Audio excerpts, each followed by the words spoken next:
അങ്ങനെ 2025 ഇവിടെ കഴിയാനായി. ഇനി കുറഞ്ഞൊരു മണിക്കൂർ മാത്രമേ ബാക്കിയുള്ളൂ. എത്ര പെട്ടെന്ന് റബ്ബേ ഓരോ വർഷം ഇങ്ങനെ കഴിഞ്ഞ് പോകുന്നത്.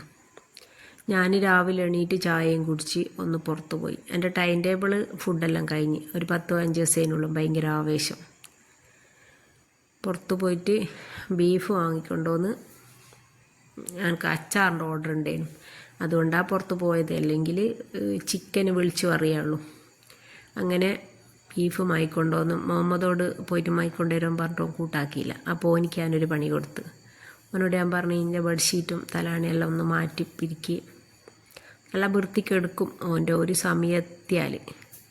അങ്ങനെ നമ്മൾ ബീഫ് കറി ഉണ്ടാക്കി, പൊറാട്ടയും വാങ്ങി, ചായയും കുടിച്ച് നമ്മളൊന്ന് പോലീസ് സ്റ്റേഷൻ വരെ പോയി. കുറേ ആയി നമ്മളെ പണ്ടേത്തൊരു സ്കൂട്ടി കൊടുത്തിട്ട് ഇപ്പോൾ 1.5 വർഷമായി. ഇപ്പോഴും എൻ്റെ തലയിൽ തന്നെയാണ് അതുള്ളത്. പേരിന്ന് മാറ്റാത്ത ഭയങ്കര ഒരു പ്രശ്നമായിട്ട് നിൽക്കുന്നത്. അങ്ങനെ നമ്മൾ പോലീസ് സ്റ്റേഷനിൽ പോയി തിരിച്ച് അനിയത്തീൻ്റെ പുരയിൽ വന്ന് ആടെ ഓള് നല്ല സാമ്പാറും ചോറെല്ലാം ഉണ്ടാക്കി വെച്ചിരിക്കുന്നു. സദ്യ. അങ്ങനെ സദ്യയെല്ലാം കഴിച്ച് നേരെ പുരയിലേക്ക് പോകുന്നു. അപ്പോൾ ഇന്നത്തെ വീഡിയോ ഇത്രയൊക്കെ തന്നെയുള്ളൂ. ഓക്കെ.